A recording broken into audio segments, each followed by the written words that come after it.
கேக்கு வீட்லேயே எப்படி ஈஸியாக செய்யலாம்னு பார்க்கலாம். இதுக்கு டார்க் சாக்லேட் இந்த மாதிரி 100 கிராம் வந்து கிரைண்ட் பண்ணி எடுத்துக்கோங்க. இல்லை வந்து 20 ml வந்து பட்டர் ஆட் பண்ணி இதை வந்து கனாஸ் பண்ணி ரெடி பண்ணி எடுத்து வச்சுக்கோங்க. டபுள் பாயில் மெத்தடில் இந்த மாதிரி மெல்ட் பண்ணி அதை வந்து ஃப்ரிட்ஜில் வச்சுக்க வேண்டியதான். இதுக்கப்புறம் வந்து 1.5 கப்பு மைதா போட்டிருக்கேன். இதை வந்து நல்லா இந்த மாதிரி சலிச்சு எடுத்துக்கோங்க. 2 ஸ்பூன் வந்து கொக்கோ பவுடர் ஆட் பண்ணி அதையும் சலிச்சுக்கோங்க. இதுக்கு இடையில வந்து சாக்லேட் வந்து இதில் மெல்ட் பண்ணி ஊற்ற போகிறோம். இதில் வந்து 100 கிராம் சாக்லேட்டும் 50 கிராம் பட்டரும் ஆட் பண்ணி மெல்ட் பண்ணியிருக்கேன். இதில் வந்து 1 spoon baking powder, 1/2 teaspoon baking soda, இது ரெண்டையும் வந்து இந்த மாதிரி சலிச்சு இதில் போட்டுக்கோங்க. அதுக்கப்புறம் 1 கப்பு சுகர் ஆட் பண்ணி இதையும் நல்லா எல்லாத்தையும் கலந்துக்கோங்க. இதுக்கப்புறம் மெல்ட் பண்ணி வச்சுருக்க சாக்லேட்டை வந்து இதில் வந்து ஊற்ற வேண்டியது. அதுக்கப்புறம் தேவையான அளவு மில்க் ஊற்றிக்கோங்க. இந்த மாதிரி கட் அண்ட் ஃபோல்ட் மெத்தடில் இந்த மாதிரி கலந்துட்டுக்கோங்க.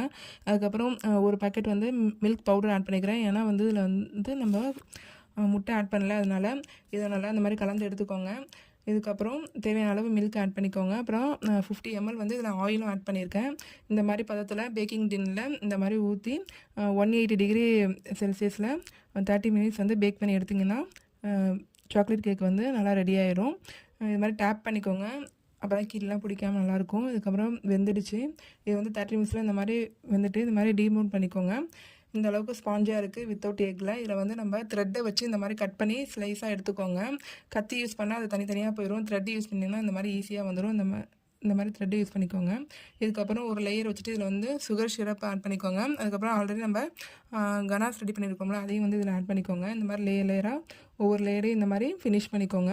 மறுபடியும் சுகர் சிரப் ஆட் பண்ணிவிட்டு நம்ம மறுபடியும் கனாஸ் ஆட் பண்ணிக்கோங்க. இப்போ வந்து டேஸ்டியான சாக்லேட் கேக் வந்து நம்ம வீட்டிலேயே ஈஸியாக செஞ்சுக்கிட்டோம். இது வந்து கடையிலலாம் வாங்காமல் வீட்டிலேயே ஈஸியாக செஞ்சு கொடுங்க.